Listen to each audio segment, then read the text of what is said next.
Hi friends, welcome to கம கம சமையல். இன்றைக்கி நம்ம சம்மர் ஸ்பெஷல் உடம்புக்கு ரொம்ப குளிர்ச்சியான இளநீர் பாயசம் எப்படி செய்து தான் பார்க்க போகிறோம். வாங்க தேவையான பொருட்கள் பார்த்துடலாமா?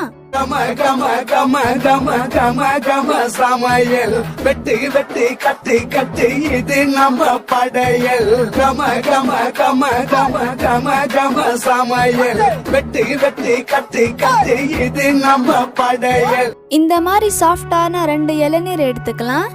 1/4 கப் மில்க் மேட் எடுத்துக்கலாம். 5 டேபிள் ஸ்பூன் சர்க்கரை எடுத்துக்கலாம். 1/2 லிட்டர் தண்ணி சேர்க்காத திக்கான பால் எடுத்துக்கலாம். 2 கப் தேங்காய் துருவல் எடுத்துக்கலாம். 5 ஏலக்காய் எடுத்துக்கலாம்.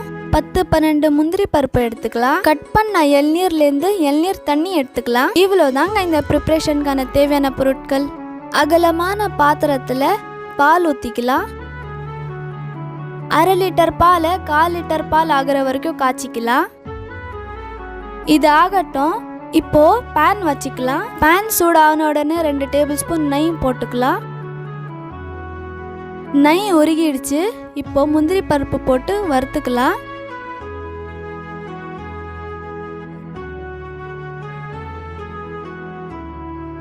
இப்போ முந்திரி பருப்பு வறுத்தாச்சு.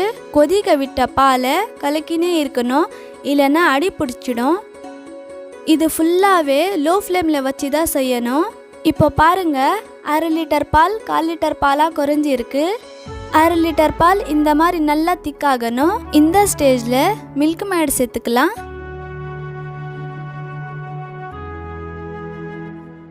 மிக்ஸ் பண்ணி விட்டு சர்க்கரை போட்டுக்கலாம்.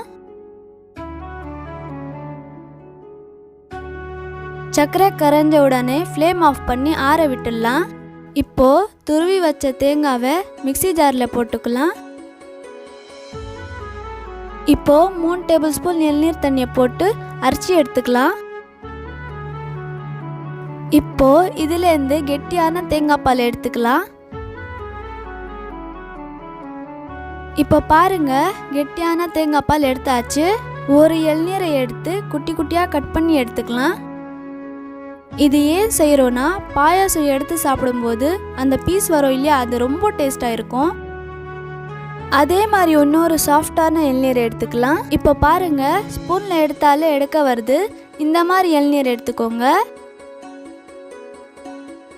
இது எடுத்து மிக்ஸி ஜாரில் போட்டுக்கலாம். கூடவே ஏலக்காய் போட்டுக்கலாம். 2 டேபிள் ஸ்பூன் இளநீர் தண்ணியை போட்டு ஃபைன் பேஸ்ட்டாக அரைச்சி எடுத்துக்கலாம். இப்போ ஃபைன் பேஸ்ட்டாக அரைச்சி எடுத்தாச்சு.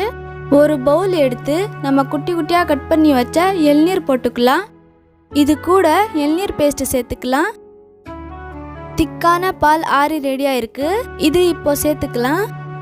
இது கூட 1 கப் கெட்டியான தேங்காய் பால் சேர்த்துக்கலாம். கடைசியாக வறுத்து வச்ச முந்திரி பருப்பை சேர்த்து மிக்ஸ் பண்ணி விட்டால் சூப்பரான இளநீர் பாயசம் ரெடி ஆகிடும். இது இப்படியே சாப்பிட்டாலே நல்லா டேஸ்டாக தான் இருக்கும். ஃப்ரிட்ஜில் வச்சு சாப்பிட்டா சில்லுன்னு ரொம்ப டேஸ்டாக இருக்கும். வாவ், நம்ம சூப்பரான இளநீர் பாயசம் ரெடி ஆயிடுச்சு. இதே மாதிரி சூப்பரான இளநீர் பாயசம் செஞ்சு பார்த்துட்டு கமெண்ட்ல சொல்லுங்க. இந்த வீடியோ பிடிச்சிருந்துச்சுன்னா கம கம சமையலை சப்ஸ்கிரைப் செய்யுங்க. தேங்க்யூ ஃபார் வாட்சிங்.